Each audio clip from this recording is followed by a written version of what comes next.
Selamat pagi saudara-saudari semua. Hari ini kita melihat kitab 1 Samuel pasal 20. Pastor Hokit yang menyampaikan. Banyak sekali perasaan dalam pasal ini. Saya ingat waktu dulu keluar dari fakultas, 1 minggu ada di gereja lain untuk berkhotbah dan saya menyampaikan pasal ini. Saat itu kami menghadapi mau perceraian, menghadapi perubahan besar dalam hidup, tetapi menyuruh kita untuk terus maju seperti janjinya Yonatan. Dalam kita kesusahan yang kita hadapi bermacam angin badai, ingin sekali kalian untuk berpikir, siapakah temanmu? Tahukah kamu siapa yang akan bersamamu dalam menghadapi angin badai ini? Ada sahabat kita bisa terus untuk berjalan. Ini pemberian Allah, berkat yang paling besar dalam hidup kita, agar bisa kita ada orang yang sungguh-sungguh mengasihi kita dan kita pun bisa dalam kesusahan untuk mengasihi pihak lain.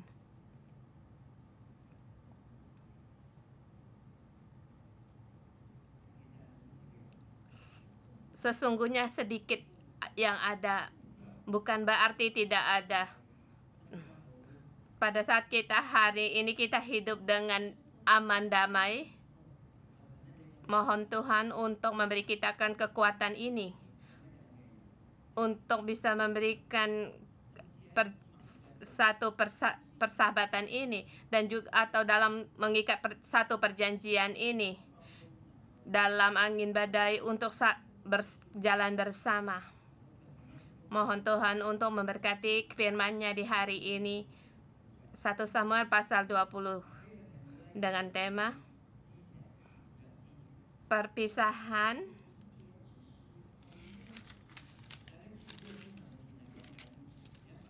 dengan perjanjian kasih, dengan di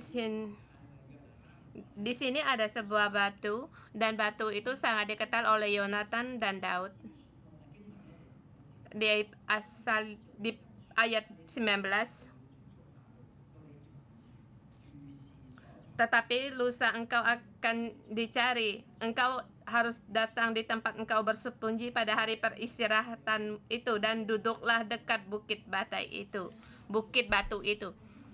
Di sini kalau Daud ada sesuatu masalah, dia ada tempat persembunyian, tempat ia seperti satu tempat kamu dilindungi di bukit batu, di situ duduk menanti. Dan juga bukit ini tidak diberikan nama pada batu itu. Ada satu translate ada dikatakan satu di belakang batu. Ada terjemahan lagi,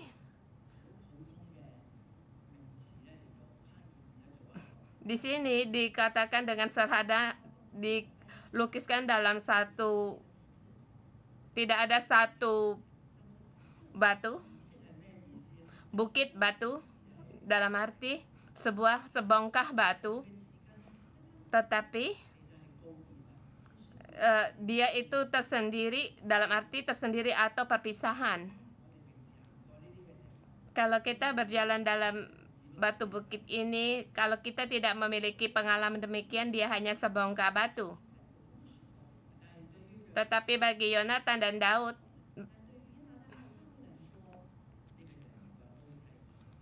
inilah tempat yang lama, tempat mereka berjanji untuk bertemu, tempat pertemuan mereka, dan juga tempat untuk perpisahan bagi mereka. Dan akhirnya dari tempat ini mereka pun berpisah.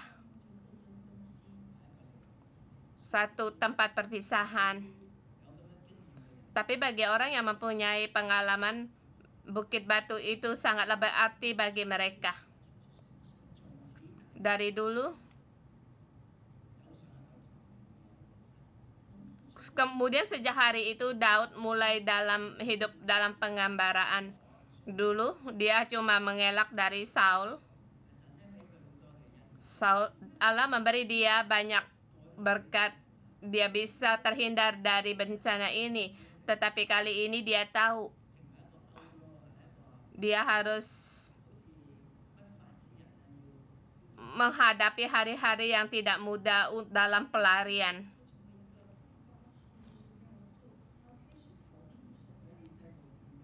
Seperti film-film seperti para buronan yang dikejar-kejar. Sejak hari itu, dari Bukit Perpisahan ini, Daud mulai hidup dalam pelariannya.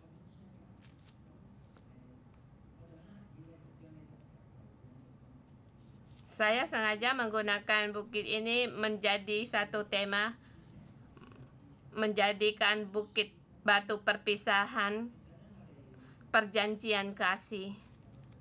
Dari pasal 16, 17 sampai 20 kita melihat dari Daud dia diurapi. Setelah itu hidupnya mulai tidak aman. Adakah kamu terpikir kalau Allah mengurapmu menjadi raja, kamu adalah seorang penerus yang naik tahta? Dalam proses ini kamu terus dalam pelarian. Bisakah kamu marah kepada Tuhan? Bisakah kamu bertanya pada Tuhan, apakah ini tidak salah? Mengapa perkara ini bisa terjadi? Sesungguhnya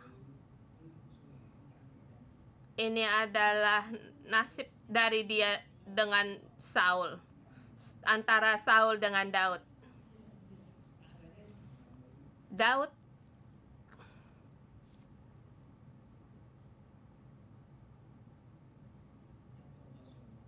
Daud tidak pernah marah kepada Saul dan juga tidak terpikir untuk merebut kedudukannya sebagai raja. Kita lihat satu iri, dengki, satu perkara terjadi, itu ketidaktenangan dari si pendengki. Bagi orang yang diiri itu tidak tahu masalah ini, dan juga dia tidak mau untuk menyakiti pihak itu. Tetapi kita lihat Saul semakin tidak tenang. Di dalamnya sangat kuat rasa tidak aman. Dia merasa Daud muncul di dalam mimbar hidupnya seperti musuh yang besar. Di dalam mimbar ini, hanya dalam pikiran Saul, seperti Yonatan, dia tidak memikirkan kalau Daud mau merebut kedudukan rajanya. Dan Milka, putrinya Saul, sangat mencintai Daud. Seluruh Israel, rakyat termasuk para prajuritnya, sangat menyukai Daud. Jadi Daud, kalau dia diiri akan oleh orang itu, sepertinya dia tidak bersalah. Kamu berkata para perempuan bernyanyi, menyanyikan bahwa Saul membunuh beribu-ribu, mengalahkan beribu-ribu musuh, tetapi Daud berlaksa-laksa. Apakah itu untuk membangkitkan amarah Daud, amarahnya Saul? Semuanya tidak punya arti demikian, tetapi bagi Saul ini adalah roh jahat. Ia mulai banyak pikir, dia mulai timbul dengkinya, dia mulai banyak pikiran. Hari ini kita melihat Saul masih demikian. Dikatakan di dalam satu perjamuan, dikatakan dalam ayat seperti di ayat 25, bagaimana dia duduk.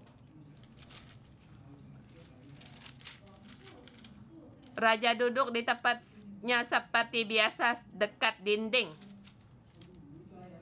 Dekat dinding artinya di lainnya tidak ada orang lain, tidak ada roh jahat, tidak ada seseorang yang bisa menyerangmu. Tapi Saul dengan tidak tenang, dia mau duduk dekat dinding. Segala sesuatu perkara dimulai dari roh jahat. Boleh dikatakan ia itu roh iri atau dengki. Dia ingin, di dalamnya penuh dengan musuh. Banyak sekali kegelisahan dengan gertakan gigi. Dia kalau tidak membunuh Daud, dia tidak bisa terima. Maka hidupnya Daud mulai tidak aman. Bukan pilihan dari Daud, dan juga sebelumnya dia tidak terpikir untuk menyakitkan Daud, untuk menyakitkan Saul. Jadi saudara semua, adakah kamu roh iri, dengki, roh jahat ini dari dalammu? Ada orang seperti batu bagi mereka. Kalau otaknya lagi santai pasti terpikir hal itu. Kita mohon Tuhan untuk membuang segala pikiran iri dengki ini agar kita jangan orang yang dipenuhi dengan musuh. Semua dalam kuasa Tuhan. Tuhan melihat Daud. Walaupun Saul tidak baik terhadap dia, tetapi Daud ini adalah pengalaman hidupnya. Kalau dia lebih baik daripada dia langsung naik tahta.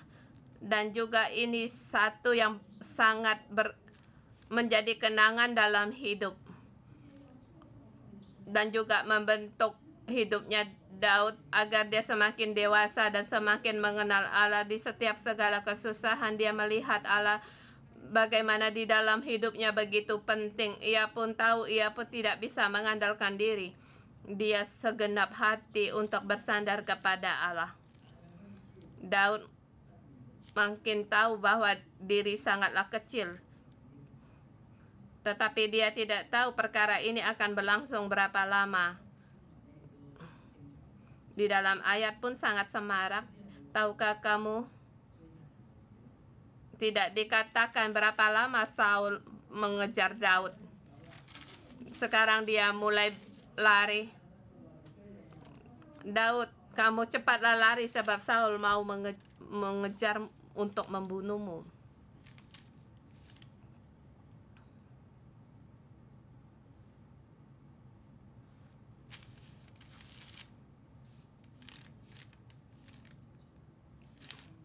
Tidak tahu berlari berapa lama. Daud percaya Tuhan. Di dalam ini lebih melihat Allah dalam hidupnya. Kengkang indah dan dia tidak menggerutu. Dan segala pengalaman itu lewat ujian tidak dikalahkan, bahkan semakin kuat. Hari ini kita melihat Yonatan. Antara Yonatan dengan Daud, ikatan kasih ini bagaimana dia menguatkan Daud.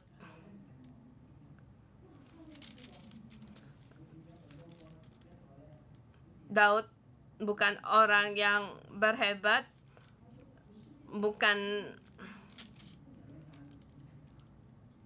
orang, tapi mata Tuhan ada pada Daud. Di dalam segala bahaya, Tuhan Daud mengalami bagaimana keselamatan Tuhan dan dalam membentuk kepribadian Daud.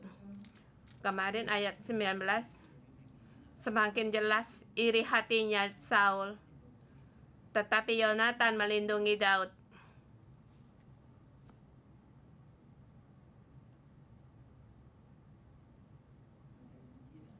Ayat kedua,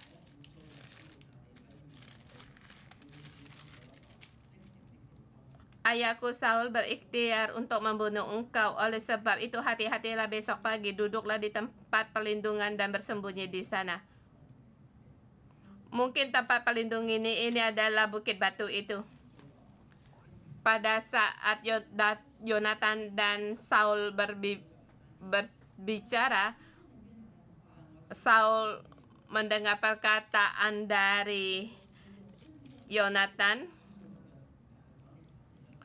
aku demi Tuhan yang hidup tidak akan dibunuh. Maka kembali Yonatan memanggil Daud, tetapi Saul kembali menombak dia 2 kali. Betul. Saya tidak tahu di dalam hidupmu, dalam kesusahanmu, perasaanmu bagaimana. Saya ingat waktu pergi di Amerika ke gereja, waktu menyeberang, tiba-tiba ada sebuah mobil melintas di depan saya. Dan beberapa orang muda di situ mentertawakan saya, beberapa orang di situ. Melihat saya kaget. Pada saat itu benar saya sangat marah. Kalau Allah seketika menyuruh saya berhenti, mobil itu telah menabrak saya. Di dalam peristiwa yang tiba-tiba, kamu punya perasaan yang kuat. Demikian juga Daud. Saul 3 kali menombak dia. Bukan bercanda ini. Hati saya pun bisa ada amarah. Ada orang di matanya kamu menjadi musuh bagi dia, menjadi batu dalam mata orang. Terus istrinya Milka pun melihat keburukan dari ayahnya terhadap Daud. Dia berkata kepada Daud, kalau malam ini kamu tidak luput darinya, besok engkau akan dibunuh. Kita lihat orang-orang di sampingnya Daud menjadi malaikat baginya. Kemudian juga Samuel. Saul berlari, tidak tahu kemana berlari, akhirnya dia berlari kepada gurunya. Dan Samuel pun menyelamatkan nyawa Daud, menyuruh orang-orang suruhan Saul untuk membunuh dia seperti kepenuhan nabi. Tidak tahu apa yang ia lakukan.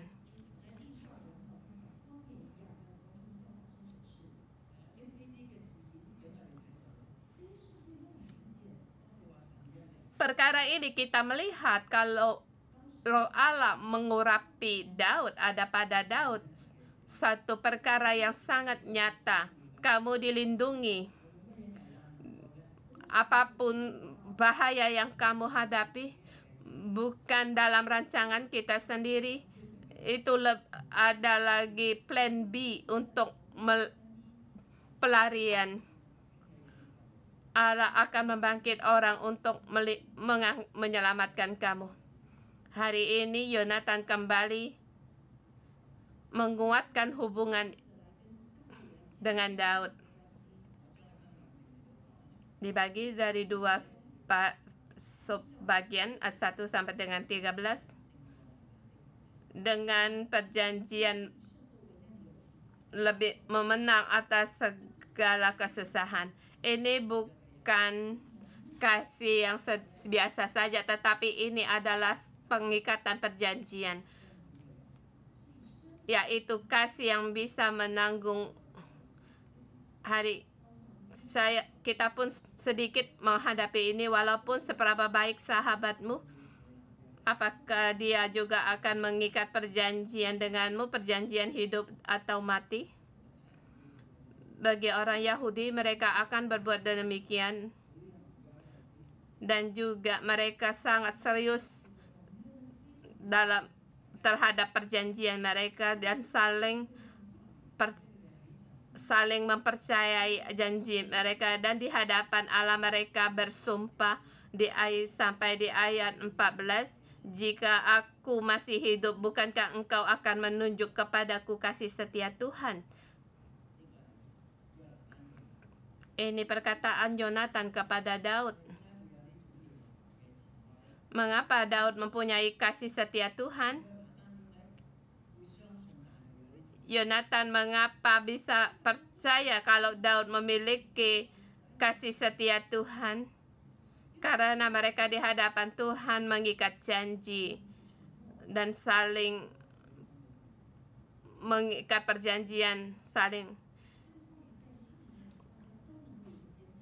di dalam perjanjian yang dalam hati yang sangat kuat. Adakah orang yang mengangkat sumpah kita seumur hidup sampai selamanya? Sesungguhnya ada, terpikirkah kamu? Yaitu pada saat kita mengambil perjamuan kudus, Yesus Kristus selalu mengikatkan kita. Kamu harus ingat perjanjian aku kepadamu, dengan tubuh yang terpecah, darah yang tercurah. Satu perjanjian yang abadi. Tidak ada orang yang bisa mengambilnya. Tidak ada orang yang merusaknya, termasuk dosa kita, termasuk kelemahan kita.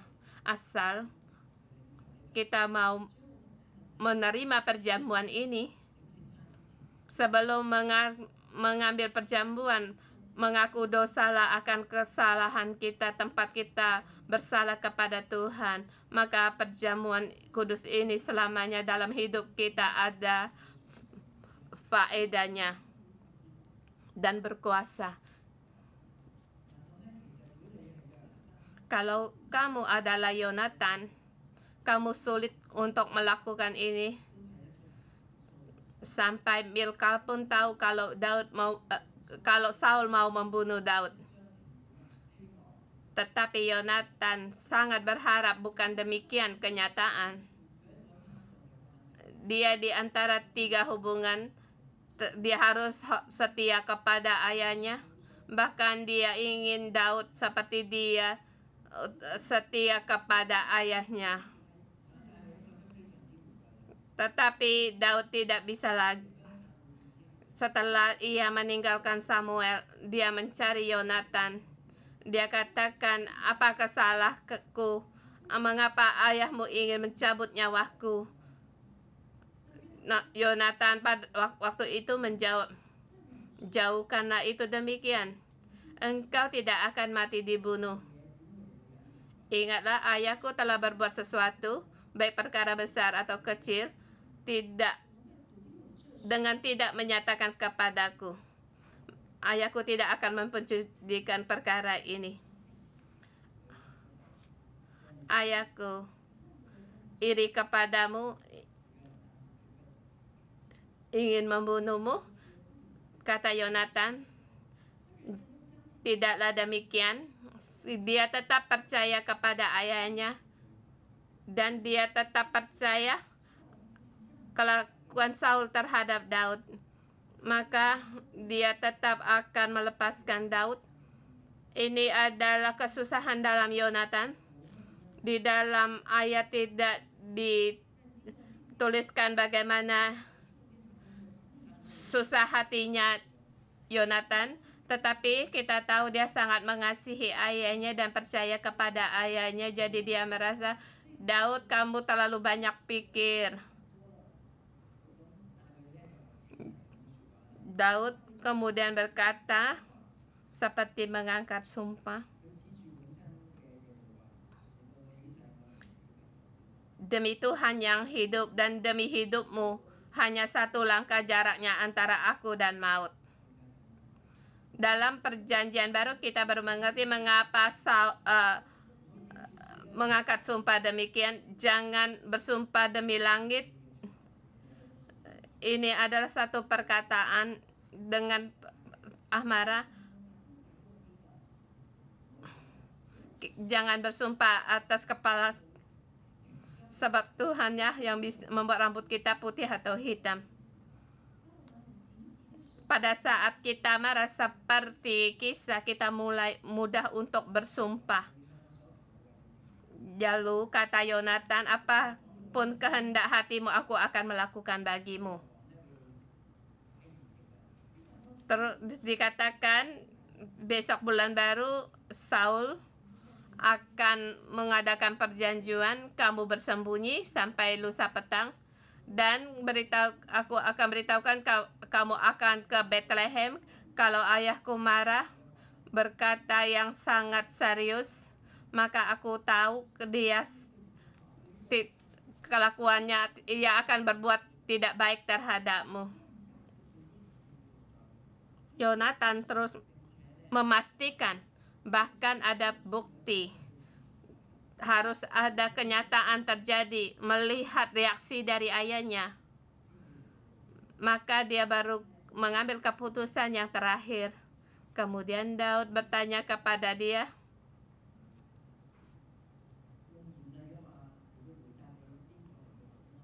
terus siapakah yang akan memberitahukan apabila ayahmu menjawab engkau dengan keras? Kata Yonatan berkata, mereka keluarlah ke padang di padang di Bukit Batu. Kalau tidak baik apa yang ia lakukan, baik apa yang dia lakukan, lalu mereka di situ mengambil perjanjian sampai di ayat ke-13.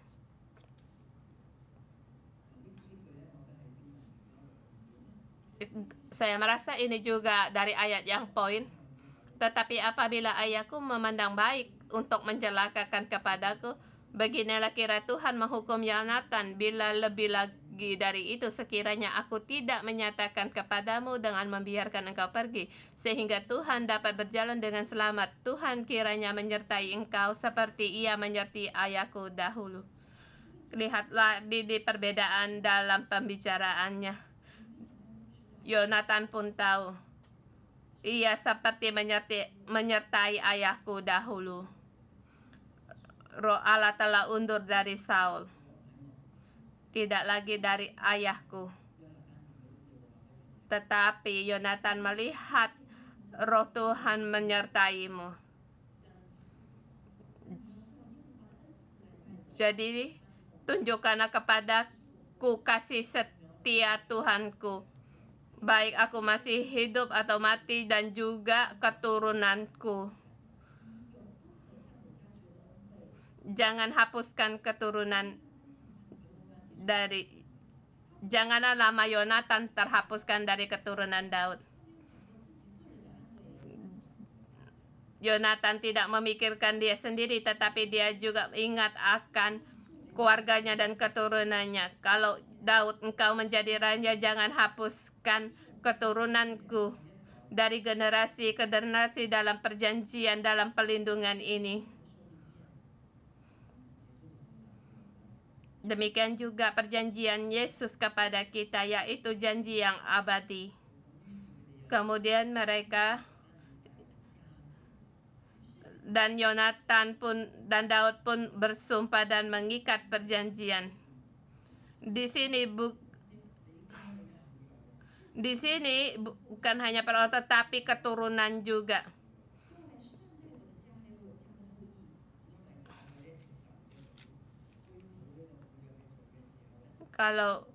Kalau tidak demikian, Daud akan memusuh orang mengejar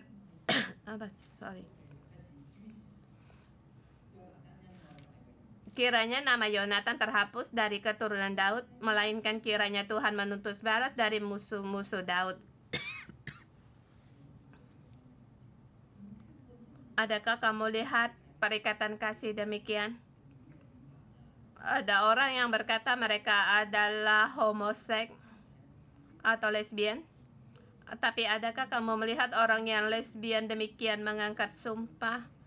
Adakah mengutamakan keluarga pihak dan keluarga sendiri. Tidak banyak sekali dalam perikatan cinta kasih itu hanya kedagingan, hawa nafsu.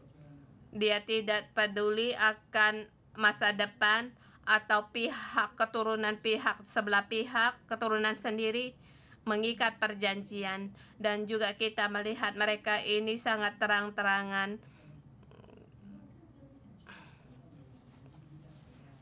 kemudian kalau mereka berpisah tidak merasakan seperti kasih yang tidak terputuskan.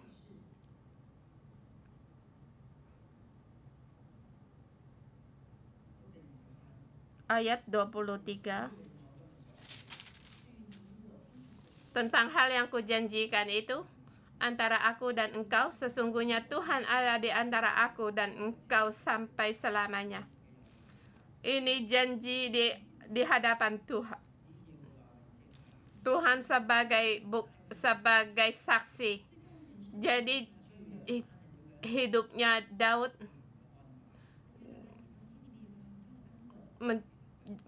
Yonatan yang memberi peneguhan dalam hidupnya. Sesungguhnya Yonatan adalah malaikat Allah. Mengapa harus percaya kepada Yonatan? Karena percaya Tuhan yang di belakang Yonatan.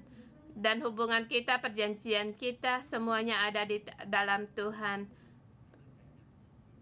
Mengapa janji pernikahan harus di depan altar? Ada orang yang berkata menikah itu perkara kita berdua, tetapi bukanlah demikian. Sesungguhnya di hadapan Tuhan, di hadapan para kerabat, kita harus menguatkan hubungan ini, hubungan yang selamanya.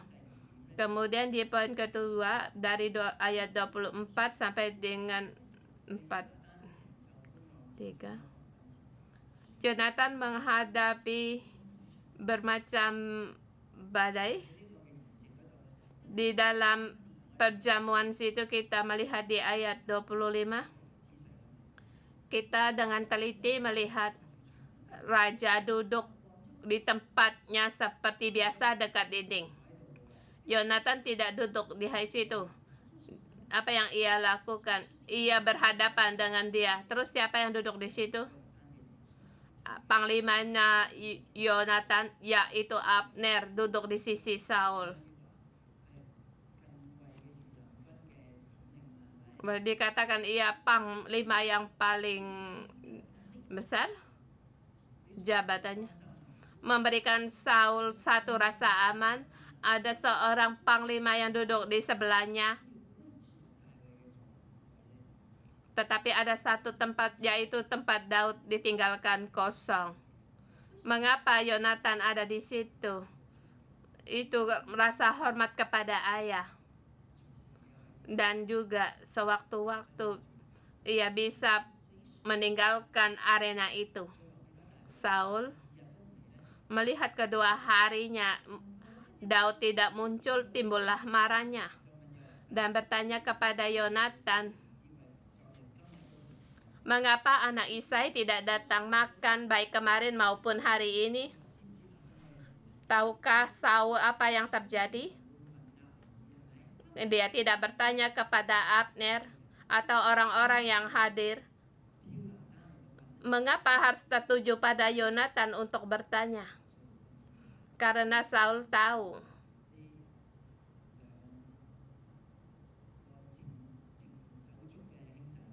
persahabatan dua orang ini ada sesuatu. Bertanya kepada Yonatan, maka dia akan tahu. Kemudian Yonatan mengutarakan apa yang sebelumnya, kata-kata alasan yang untuk Saul tahu. Ayat 30.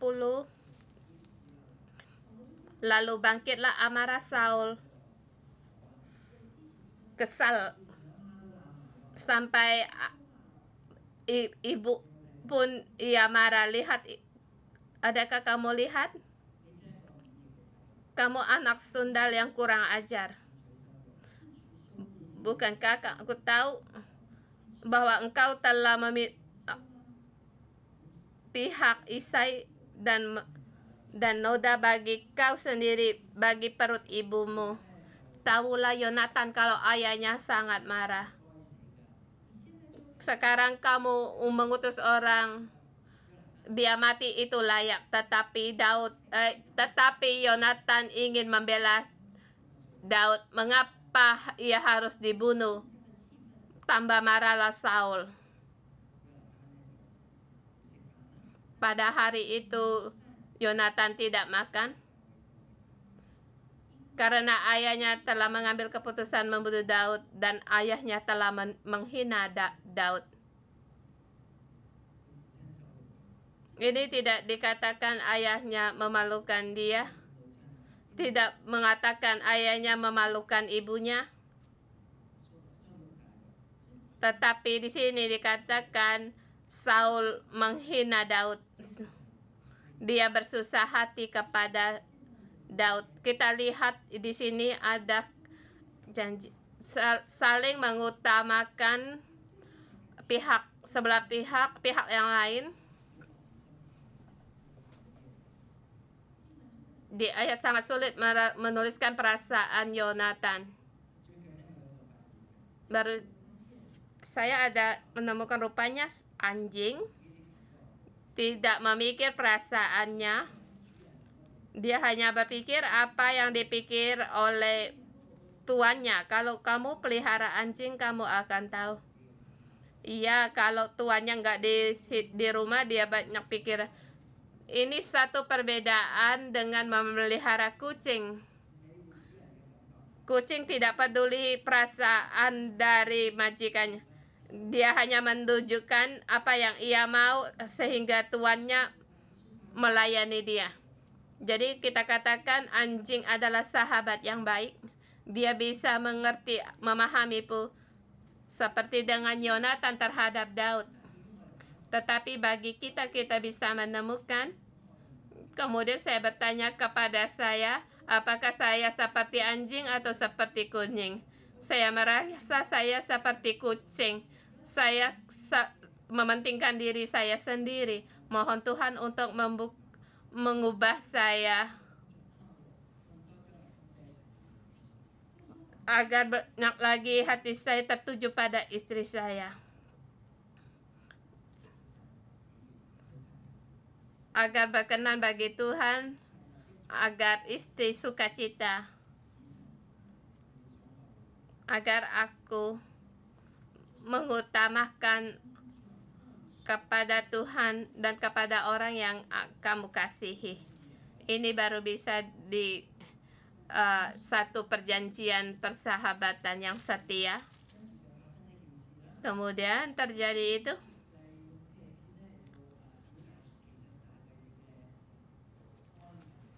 Dengan melepaskan panah untuk menunjukkan keselamatan Daud. Setelah perginya di ayat 41, maka pulanglah budak itu, lalu tampillah Daud dari sebelah bukit batu. Ia sujud dengan muka ke tanah dan menyembah 3 kali. Mereka bercium-ciuman dan tangis-tangisan. Akhirnya Daud dapat menahan diri. Di sini dikatakan Daud sangat menangis, bukan karena ia mau dalam pelarian, tetapi ia sangat mengasihi Yonatan. Tapi sekarang saatnya perpisahan. Tetapi mereka tetap dengan perjanjian mereka, berkata untuk bersumpah. Pergilah dengan selamat, bukankah kita berdua telah bersumpah demi nama Tuhan? Demikianlah Tuhan akan ada di antara aku dan engkau serta kepada keturunanku dan keturunanmu sampai selama-lamanya. 2 keturunan selanjutnya diserahkan kepada Tuhan. Pergilah dengan selamat. Lalu bangunlah Daud dan Yonatan pun pulang ke kota. Mereka berpisah. berjalan dalam jalannya masing-masing, tetapi sebelum berpisah, firman Tuhan ada di tengah mereka dan mereka saling percaya apa yang dikatakan dua belah pihak. Mereka percaya dan mereka bersumpah atas nama Tuhan. Kemudian mulailah dalam pelarian, hidup dalam pelarian. Tetapi ada Tuhan yang menyertai Daud dan Tuhan juga menyertai Yonatan, dan jalan ini banyak sekali bahaya. Banyak sekali tidak terpikir apa yang akan terjadi, tetapi Tuhan dengan kasih setianya terhadap kita, agar kita terus teguh untuk percaya pada Tuhan, percaya akan kasih-Nya kepada kita. Kita demikian untuk mengasihi Tuhan, kita harus memuji Tuhan. Amin. Mari kita menyembah Tuhan. Haleluya.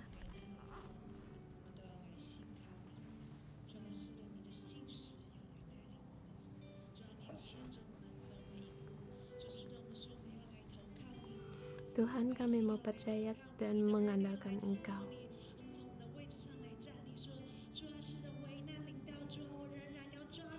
Tuhan, di saat kesusahan datang, Tuhan, kami tetap berpegang kepada Engkau. Engkau Allah yang berkuasa. Engkau yang berkuasa atas hidup kami. Haleluya.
Tuhan Yesus, kami bersyukur dan terima kasih. Engkau adalah gunung batu kami. Engkau adalah andalan dalam hidup kami semua orang. Di dalam hidup kami, Engkau penuhi kami terus. Dan juga dalam kehidupan kami, dalam menghadapi segala perkara, setiap bahkan dalam kesusahan, Engkau menyertai kami. Tuhan Yesus, kami berterima kasih dan memuji Engkau. Allah Bapa, kami berterima kasih karena pelindungan-Mu dan kasih-Mu sampai selama-lamanya. Tetapi Tuhan, kami hanyalah manusia. Kami hanyalah manusia. Dan kami punya kelemahan kami sendiri bersamaan menghadapi kesusahan. Tuhan, kami pun bisa menggerutu, kami bisa marah, bahkan kami sering melihat kesalahan orang lain. Saudara semua, marilah kita letakkan tangan di atas hati kita. Di antara kita mungkin menghadapi COVID atau dalam kesusahan dari perekonomian, kita akan marah, bahkan kita membanding-bandingkan, kita iri. Mari kita bersama untuk mendoakan diri kita sendiri karena masa lalu, karena perkara yang tidak kita suka, kita tidak mau. Dan mengapa Tuhan, mengapa Engkau berbuat baik kepada kita, kita menggerutu. Ada akar pahit. Mari kita berdoa. Mohon Tuhan untuk menerangi kita, mengampuni kesalahan kita, dari iri hati kita, menggerutu kita, kemarahan kita. Mari kita berdoa.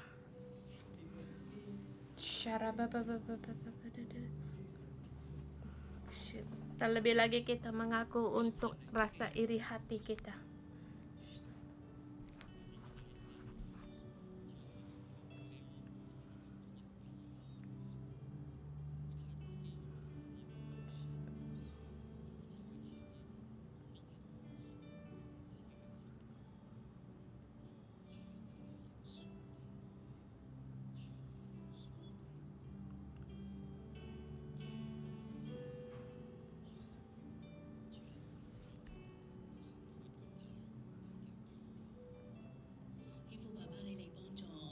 Allah Bapa, mohon Engkau tolong kami.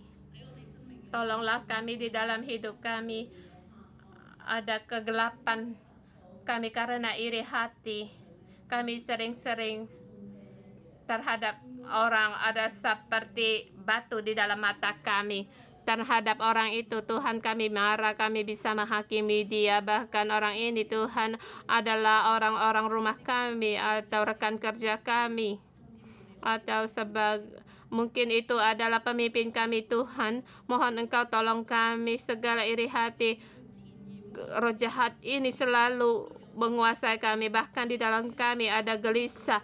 Kami marah terhadap orang. Kami tidak mau melepaskan orang. Tuhan, dalam keadaan demikian, kami tidak mau mengampuni. Kami tidak mau berdamai dengan orang lain. Kami tahu kami harus menghargai hubungan, tapi Tuhan, kami tidak sanggup melakukan. Di dalam hati kami selalu gemuruh dan juga emosi kami turun naik. Tuhan, kami setiap orang datang di hadapan-Mu, mohon Engkau mengampuni kami. Ampunilah di dalam hati kami karena iri hati, jiwa kami Tuhan pun dirusak. Tuhan, hati kami telah, tulang-tulang kami pun menjadi kering. Tuhan, saat ini roh-Mu Tuhan, Engkau hembuskan dalam kehidupan saudara-saudari kami, kepada kami semua. Tuhan, mungkin kami tidak seperti Saul, tetapi itu untuk membunuh orang. Tetapi pikiran kami, Tuhan, kami terus menghakimi orang, sama seperti dengan membunuh orang. Tuhan, mohon Engkau mengampuni kami setiap orang. Ampunilah kami setiap orang. Kami perlu akan Engkau. Kami perlu akan Engkau. Kami mau melepaskan segala iri hati kami, menghakimi orang. Tuhan, mohon Engkau mengampuni kami. Ya Tuhan, di dalam hati kami merasa tidak aman. Banyak sekali pertengkaran, perdebatan, bahkan di dalam banyak perkara kami punya akar pahit. Kami tidak melihat Engkau Allah yang besar, tapi yang kami rasakan hanya rasa sakit yang ada di dalam hati, kesusahan, kekacauan, kegelisahan, baik itu dari rumah, dari orang rumah, rekan kerja, dari tempat kerja kami, bahkan dari gereja. Tuhan, mohon Engkau Tuhan selalu di dalam kami melihat menghakimi orang lain, mengapa orang lain baik padahal dia tidak usah bersusah payah. Tuhan, banyak sekali kami di dalam hati kami banyak sekali kegelisahan, amarah, bahkan kami tidak dilepaskan. Yang kami lihat hanya orang lain dan hanya merasa diri tidak sanggup. Tuhan, sangatlah menderita di dalam hati kami. Tuhan, mohon Engkau sembuhkan kegelisahan, akar pahit di dalam hidup kami. Yesus, kami perlu Engkau.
Tuhan, kami berterima kasih. Tuhan, kami berterima kasih. Setiap kali kami menerima perjamuan kudus-Mu, kami kembali dari keegoisan kami tertuju kepada Engkau. Karena Engkau menumpahkan darah-Mu, seluruh pengorbanan-Mu, kami mengingat kematian-Mu. Tuhan, kami tidak mau lagi dalam kesempitan dari pandangan kami, tidak ada terang. Tapi Tuhan, kami mau merenungkan keselamatan dari-Mu, merenungkan kasih setia-Mu. Kalau saudara punya perjamuan kudus, silakan untuk dipersiapkan. Kita akan mengambil perjamuan kudus. Tuhan, pada saat kami mengambil persembahan ini, kami mau keluar dari keegoisan kami. Tuhan, kami deklarasikan, kami percaya darah-Mu, perjamuan roti-Mu ada kuasa dalam menyembuhkan. Tuhan, iri hati, menggerutu, akar pahit, itu adalah penyataan dari keegoisan. Tuhan, hari ini Engkau menggunakan hidupnya Yonatan untuk mengikat kami. Kami tidak seharusnya dalam keadaan yang demikian. Kami tidak seharusnya untuk terus dalam keegoisan kami.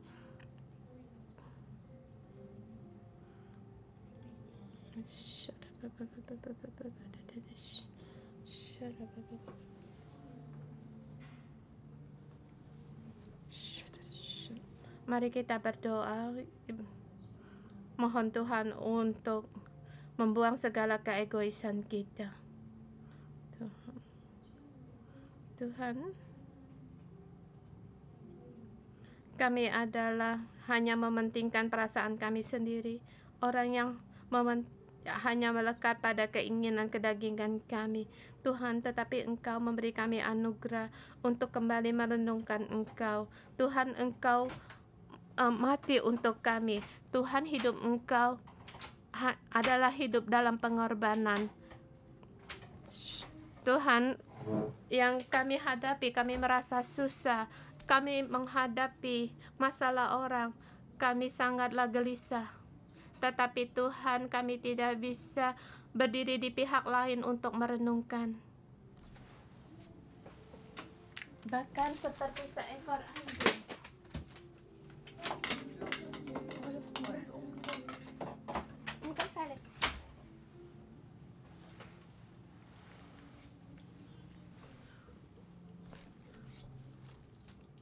Tuhan, maaf ya tadi ada sedikit ribut. Tuhan, dalam menghadapi kesusahan kami, bagaimana kami ada jalan keluar. Tuhan, kami harus meninggalkan gunung keegoisan kami.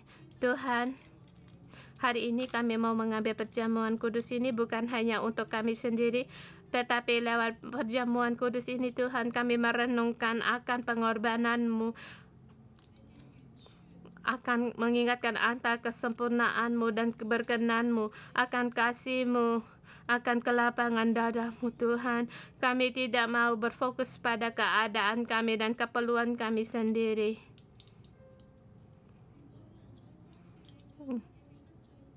Kalau Tuhan lagi menerangi kamu bersalah pada Tuhan, kamu silakan untuk mengaku dosa.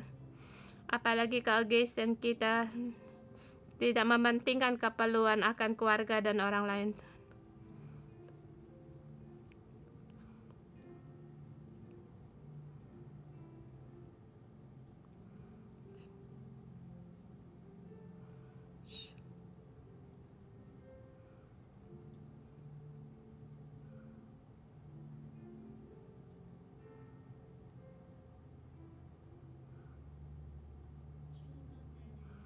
Tuhan, aku berterima kasih kami datang di hadapan-Mu Tuhan. Kami mengakui akan kesalahan dalam keegoisan kami, iri hati kami, mengkerutan kami, menggerutu Tuhan, akar pahit seluruhnya ini Tuhan, karena kami merasa tidak tenang. Semua ini kami salahkan kepada Engkau Tuhan, mohon Engkau ampuni kami. Tuhan, hari ini kami mengambil perjamuan kudus dan Engkau lihat roti yang ada di tangan-Mu.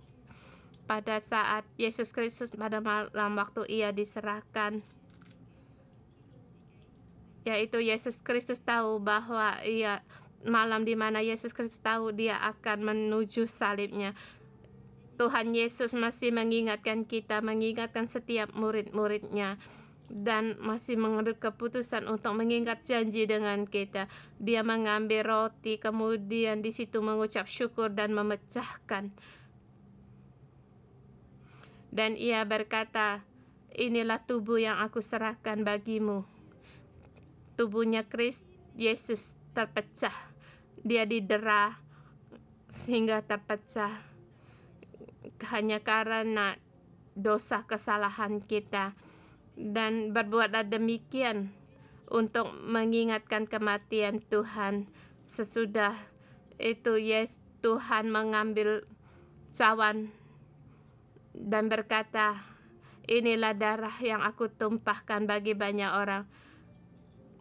Perbuatlah demikian untuk mengingatkan dari keegoisan. Berbaliklah untuk tertuju padaku. Anak-anakku, aku mati untukmu, darahku tercurah untukmu. Ini adalah darah Tuhan yang berharga dan dalam perjanjian Allah. Saudara semua, kita haruslah mengingat akan kematian Tuhan sampai Ia datang kembali. Hari ini kita kembali dari sanubari kita untuk mengambil dan mengingat dan mengampuni segala dosa dan kesalahan, menyembuhkan segala sakit dalam hidup kita, luka hati kita, keluar dari segala keegoisan. Tuhan, darah-Mu penuh dengan kuasa. Mari bersama saudara dengan hati yang bersyukur untuk menerima roti dan darah ini.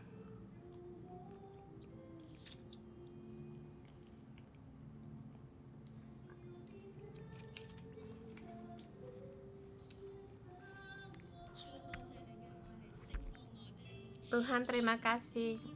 Engkau melepaskan kami. Tuhan, kami fokus kepada Engkau.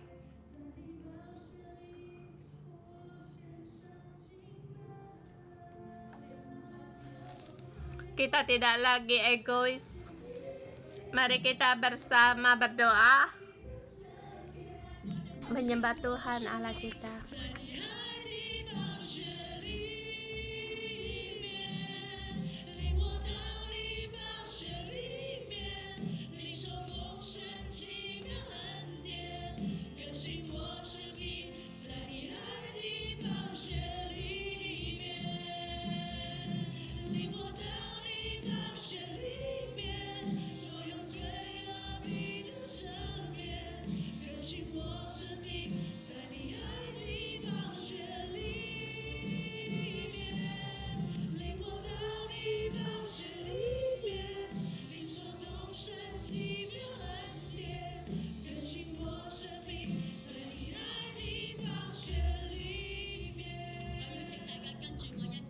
Saya mengundang saudara untuk ikuti saya mengikat perjanjian dengan Tuhan.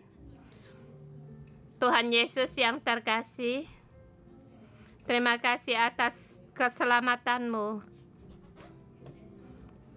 Engkau curahkan darahmu, menyelamatkan dan menebuskan aku. Aku mengikat janji dengan Engkau.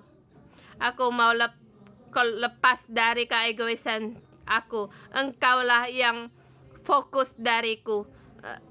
Engkaulah yang terutama dalam hidupku. Mohon Engkau tolong aku dan segala keturunanku dari generasi ke generasi untuk mengikuti Engkau dan hanya mengandalkan Engkau dalam menghadapi segala kesusahan.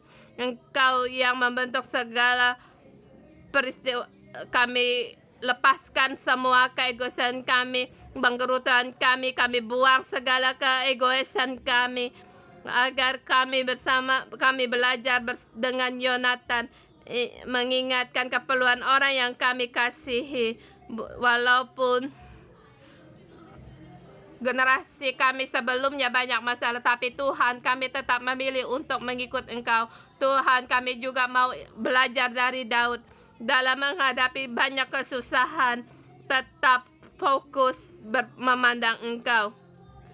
Percaya segala perkara yang terjadi di dalam hidup kami, semuanya itu membawa manfaat dalam hidup kami. Terima kasih Tuhan. Kami berdoa dalam nama Tuhan Yesus Kristus. Amin. Mari kita terima berkat. Aku dalam nama Tuhan Yesus memberkati saudara-saudari semua, termasuk saya sendiri. Kita harus lepas dari keegoisan kita semua. Aku dalam nama Tuhan Yesus deklarasikan, di dalam hidupmu ada Yonatan yang bisa dengan sehati dan sejalan dalam hidupmu. Di dalam hidupmu ada Tuhan Yesus. Di dalam kesusahan, di dalam segala masalah, dalam perkara, Ia menuntun kita. Dalam nama Tuhan Yesus Kristus memberkatimu. Selalu terkait dengan Tuhan, mengerti akan keperluan orang lain, dan juga tahu akan kehendak Tuhan, dan mengerti akan memahami keperluan keluargamu. Apa yang kamu kerjakan berjalan berkenan dan dibuat berhasil. Dalam nama Tuhan Yesus memberkatimu. Kita renungan pagi sampai di sini. Tuhan Yesus memberkati.